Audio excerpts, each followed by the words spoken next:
500 ఏళ్ల నాటి కళ నేడు అయోధ్యలో శ్రీరాముని విగ్రహ ప్రతిష్టాపన యావత్ అఖండ భారతం హర్షధ్వనులతో ఆనందిస్తున్న వేళ Pannala Harish Reddy Malkajgiri urban BJP district president. పితృవాక్కు పరిపాలకుడుగా ఏకపత్నివ్రతుడిగా రాముడిని ఎంతోమంది కొలుస్తుంటారు. అటువంటి రాముడికి అయోధ్యలో ఈరోజు దేవాలయం కట్టి ఆ విగ్రహ ప్రాణప్రతిష్ఠ చేస్తున్నటువంటి కార్యక్రమాన్ని మాత్రం శ్రీకాకుళం జిల్లాలో ఊరు వాడ ఒక ఏదైతే శ్రీరామనామ వేడుకలు మాదిరిగా జరుపుకుంటున్నారో అందులో భాగంగానే నరసన్నపేటలో నిర్వహించినటువంటి శోభయాత్రలో పాల్గొనేందుకు వచ్చినటువంటి డిప్యూటీ సీఎం కృష్ణదాస్ మనతో ఉన్నారు. చూస్తే ఈరోజు దేశవ్యాప్తంగా కాకుండా 60 దేశాల్లో ఈ కార్యక్రమం అంగరంగ వైభవంగా అంటే రాముడికి ఉన్నటువంటి ఖ్యాతిని ఈరోజు భారతదేశం ఇనుమడింపే విధంగా ప్రపంచం ఇటువైపు చూసే ఈ శోభయాత్రను ఏ విధంగా తీసుకొచ్చు ఆ ప్రాణప్రతిష్ఠ చేసేందుకు ఆ దేవాలయంలో ఈరోజు ప్రధానమంత్రి సాక్షాత్తు ప్రత్యక్షంగా ఆ ప్రాణప్రతిష్ఠ కార్యక్రమం పాల్గొన్నారు. ఏ విధంగా ఈనాటి సమాజానికి ఈ రాముని తాలూకా స్ఫూర్తి అత్యంత అవసరమైనటువంటిది. ఒక సమసమాజ స్థాపన కోసం, పితృవాక్య పాలన కోసం, మరి ఏకపత్ని వ్రతుడిగా ఒక సమాజానికి ఒక గౌరవప్రదమైనటువంటి కుటుంబ వ్యవస్థని రామాయణ మహాగ్రంథం ద్వారా ప్రజలందరికీ అందించినటువంటి రచయితలకి, కవులకి, పండితులకి హృదయపూర్వకమైనటువంటి ధన్యవాదాలు తెలియజేసుకుంటూ, ఈ పవిత్ర గ్రంథాల వలన సమాజంలో ఉన్నటువంటి అనేక రుగ్మతలు తొలగి ఒక మంచి ఆలోచన ధోరణి, ఆలోచన శక్తి ప్రజలకు రావడానికి ఇటువంటి సత్కార్యాలు తోడ్పడతాయి. మరి ప్రీతమ ముఖ్యమంత్రి గారు కూడా ఈవేళ రాముడు ఆదర్శవంతమైన దేవుడిగా భావిస్తూ అనేక కార్యక్రమాలు సమాజానికి ఈవేళ ఇవ్వడం జరుగుతోంది. మరి అక్కడ ప్రధాని నరేంద్ర మోడీ గారు చేస్తున్నటువంటి అద్భుతమైనటువంటి అయోధ్య రామ ప్రతిష్ఠ అన్నది చాలా గొప్ప కార్యక్రమం. ఇది ఏ ఒక పార్టీకో, ఒక వ్యక్తికో, కొందరికో అయినటువంటి పరిమితమైనటువంటి కార్యక్రమం కాదు. ఇది యావత్ ప్రపంచంలో కూడా రామభక్తులు ఉన్నారు. మరి రాముని ఆరాధించే ప్రతి ఒక్కరూ రేపు సమాజానికి ఒక మంచి హితం ఇచ్చేదానికి ఇటువంటి మంచి కార్యక్రమాలు దోహదపడతాయని నేను నమ్ముతున్నాను. అందులో భాగంగా రాముని తాలూకా ప్రతి మాట, అలాగే రామాయణంలో ఉన్న ప్రతి సూక్తి ఎందరికో ఆదర్శవంతమైనటువంటి జీవితాలను ప్రసాదించినటువంటి మహాగ్రంథం రామాయణం. అటువంటి దానికి ప్రేరణగా ఉన్నటువంటి రాముడు మనందరికీ ఇష్టదైవం. మరి అటువంటి మంచి కార్యక్రమం ఈవేళ నరసన్నపేటలో మా ఆత్మీయులైనటువంటి సహచరులతో కలిసి ఇవాళ ఈ కార్యక్రమం జరుపుకుంటున్నాం. చూస్తే కనుక రాష్ట్రంలో విన్నటువంటి రాజకీయ పరిణామాలు చోటు చేసుకుంటున్నాయి. రాజకీయ గురువుగా భావించినటువంటి దివంగత నేత ముఖ్యమంత్రి వైఎస్ రాజశేఖర రెడ్డికి 2 పిల్లలు. ఆ కొడుకు వచ్చిన కష్టానికి ఆ రోజు అండగా నిలబడ్డారు. ఈరోజు ఎవరైతే కొడుకుని తండ్రిని కూడాను రాజకీయ ద్రోహులుగా అంటే ఒక ముద్దాయిలుగా చిత్రీకరించిన ఒక పార్టీకి ఈరోజు ఆమె కుమార్తె ఒక ప్రాతినిధ్యం వహించడం ఏ విధంగా తీసుకోవచ్చు ఈ పరిణామం? ఆ ఇద్దరిని 2 కళ్ళుగా భావించడం మీ బట్టి ప్రతి ఒక్క విషయం కూడా రాజకీయాల్లోనే సాధ్యం అని నేను నమ్ముతున్నాను. ఎందుకంటే గతంలో చరిత్రలు తీసుకున్నా కూడా ఒక కుటుంబంలో ఉన్న సొంత అన్నదమ్ములు, ఇప్పుడు పాండవులు ఎవరు, కౌరవులు ఎవరు, ఇద్దరు కూడా అన్నదమ్ములే, పిడతండ్రి పెదతండ్రి పిల్లలు. ఆ రోజు మహాభారతం యుద్ధం అంటే కేవలం కౌరవ పాండవులు ఒక కుటుంబంలో ఉన్నటువంటి వాళ్ళే. అలాగే రాజకీయాల్లో కుటుంబ నేపథ్యం అన్నది అంత ఆగదు. ఎవరి ఆలోచనలు వాళ్ళవి, వారి ఆలోచన తగినట్టుగా వాళ్ళు పయనించడం జరుగుతుంది.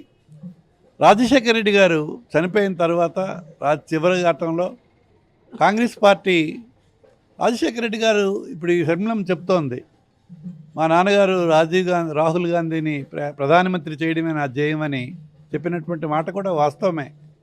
దానికి మేము వ్యతిరేకులం కాదు.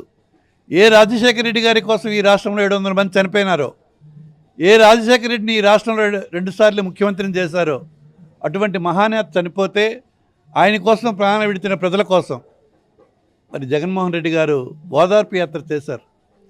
ఆయన సమాధి దగ్గర అతను ప్రమాణం చేశారు, ప్రతి ఒక్కరి కుటుంబాన్ని నేను ఓదారుస్తాను, అండగా ఉంటాను. నా నాన్న కోసం నేను చనిపోకపోయినా నా నాన్న కోసం ప్రేమించినటువంటి హృదయాలు సుమారు 700 మంది చనిపోయినారు, ఆ కుటుంబాలందరికీ అండగా ఉంటానని చెప్పినటువంటి జగన్మోహన్ రెడ్డి మరి ఆయన చేసినటువంటి సత్కార్యానికి ఓదార్పు అన్నది మన మనుషులు, మన ఆత్మీయులైనటువంటి వాళ్ళు చనిపోతే వాళ్ళకి పరామర్శ అన్నది సర్వసాధారణమైనటువంటి. ఆ ఓదార్పులో ఆయన చేస్తున్న దానికి కూడా వ్యతిరేకించినటువంటి కాంగ్రెస్ పార్టీ ఆ రోజు అది రాజకీయ కోణంలో చూసి దానివల్ల రాజకీయాల్లో భిన్నాభిప్రాయాలు వస్తాయేమో, వర్గాలు అయిపోతాయేమని భయపడి కేంద్రంలో కొంతమంది రాష్ట్రంలో ఉన్న సీనియర్ నేతల తాలూకా ఆలోచన పరిగణలో తీసుకొని శ్రీమతి సోనియా గాంధీ దాన్ని అడ్డుకోవడం జరిగింది, ఓదార్పు యాత్రను. అయితే జగన్మోహన్ రెడ్డి ఆనాటికి చాలా చిన్న కుర్రాడు, నాట్ ఈవెన్ 40 years, 40 సంవత్సరాలు కూడా నిండినటువంటి యువకుడు కనుక తల్లినే సాక్షాత్తు రాజశేఖర రెడ్డి గారి భార్య అయిన విజయమ్మ గారిని పంపించి ఢిల్లీ సోనియమ్మని కలిసి, ఇది మా సాంప్రదాయం అమ్మ, చనిపోయినటువంటి వారందరికీ ఆదుకోవాలి, అండగా ఉండాలి, నాయకుడిగా నా కోసం, మా నాన్నగారి కోసం చనిపోయిన ఎన్నో కుటుంబాలకి ఓదార్చవలసిన కనీస ధర్మం కొడుగ్గా నాకుంది, నాకు పర్మిషన్ ఇప్పిస్తే మా అబ్బాయి వచ్చి మీకు అదే అడిగాడు అని చెప్పి విజయమ్మ గారినే పంపించి అడగడం జరిగింది. అయినా కూడా సోనియమ్మ దానికి అలౌ చేయలే. అలాగా ప్రోయాక్టివిటీలా ఉండకూడదు, మీరు ఏదైనా వాళ్ళకి సహాయం చేయాలంటే మరి హైదరాబాద్ పిలిపించుకొని మీరు ఏదో సహాయం చేయండి అని.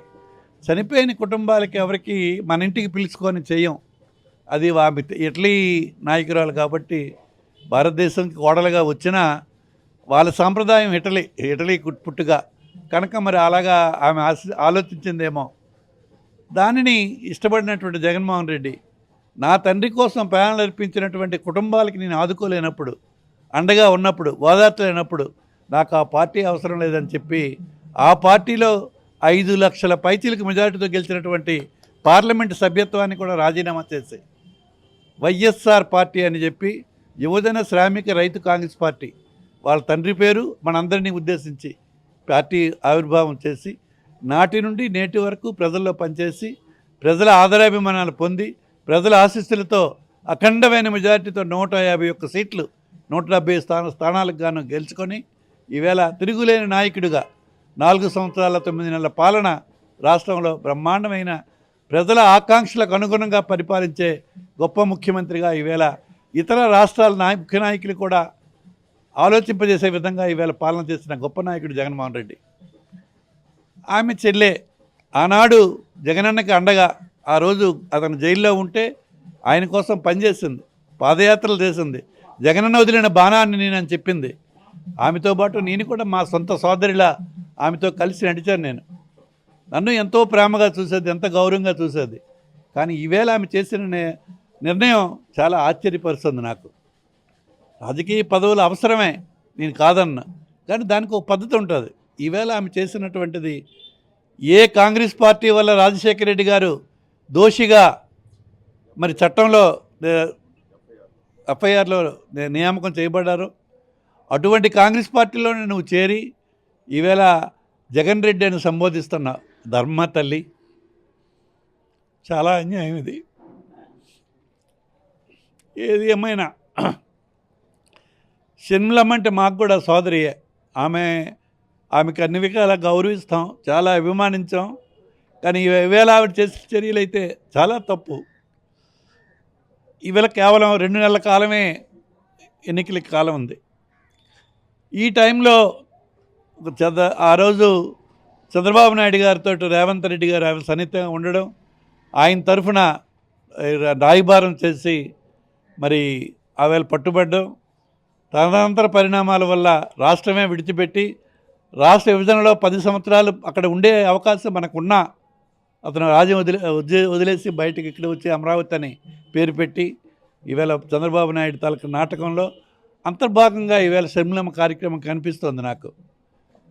చంద్రబాబు వదిలిన బాణాల్లో ఒకటి పవన్ కళ్యాణ్ అయితే, రెండవ బాణం షర్మిలమ్మ అన్నట్టుగా ఆలోచింపజేస్తుంది. చాలా తప్పు చేస్తుందని నేను అనుకుంటున్నాను. ఆమె అంటే నాకు చాలా ఇష్టం. వాళ్ళ నాన్నగారు చనిపోతే వాళ్ళ నాన్నగారు ధరించిన బట్టలు, పాట్నులు, పంచా, ఆయన వేసుకున్న చొక్కా, స్వీట్లతో సహా మా కుటుంబానికి అత్యంత ఆప్తులైన మీకు అని చెప్పి ఒక పార్సిల్ పంపించింది నాకు షర్మిల. అంటే అంత ఇష్టం నాకు, నేనంటే కూడా ఆమెకు అంత గౌరవం. అటువంటి వ్యక్తి ఈవేళ చేసిన నిర్ణయాన్ని నిజానికి మేము జీర్ణించుకోలేకపోతున్నాం. ఏదైనా ఇది తప్పు. ఇది ఇప్పుడు ఏం ఆశించి ఆమె ఈవేళ కాంగ్రెస్లో ఒక పిసిసి అధ్యక్ష పదవి తీసుకొని ఏం చేయడానికి నీకు ఏదైనా ఇక్కడ అధికారం వచ్చే అవకాశం ఉందా? ఈవేళ అంతిమ స్థితిలో ఉంది కాంగ్రెస్ పార్టీ రాష్ట్రంలో. ఒక్క సీటు కూడా గెలలేని పరిస్థితిలో ఉంది. ఇటువంటి పార్టీకి నువ్వు నాయకత్వం వహించి ఏం చేయాలని ఈ 2 నెలల్లో? కేవలం జగన్మోహన్ రెడ్డి గారికి ఇబ్బంది పెడదామన్న లక్ష్యం తప్ప అందులో మాకేం కనిపించట్లేదు. కాంగ్రెస్ పార్టీ ఆడుతున్నటువంటి ఒక రచనగా మనం భావించవచ్చా, లేకపోతే ఏదైతే రాష్ట్రంలో ప్రస్తుతం అధికారం కావాలన్నటువంటి ఏం కూడా టీడీపీ జనసేన కలిసి ఈరోజు పక్క తెలంగాణలో కాంగ్రెస్ పార్టీ వచ్చింది కాబట్టి ఇక్కడ ఆంధ్రప్రదేశ్లో కూడా కాంగ్రెస్ని బతికించుకునేందుకు చేసిన ప్రయత్నం? తెలంగాణ పరిస్థితి వేరే, ఇక్కడ పరిస్థితి వేరే. తెలంగాణలో 10 సంవత్సరాలు కేసీఆర్ గారు పనిచేశారు. అక్కడ కూడా నువ్వు పార్టీ పెట్టి తెలంగాణలో నేను అన్ని స్థానాలకి పోటీ చేస్తానని చెప్పి నువ్వేమీ చేయలేక మరి నీ పార్టీని కాంగ్రెస్ పార్టీలో విలీనం చేసి మళ్ళీ ఆంధ్రప్రదేశ్కి వచ్చి నువ్వు ఇక్కడికి వచ్చినటువంటి వైనం ఏమి ప్రజలకు ఏం మెసేజ్ ఇస్తుందని చెప్పి నేను అడుగుతున్నాను.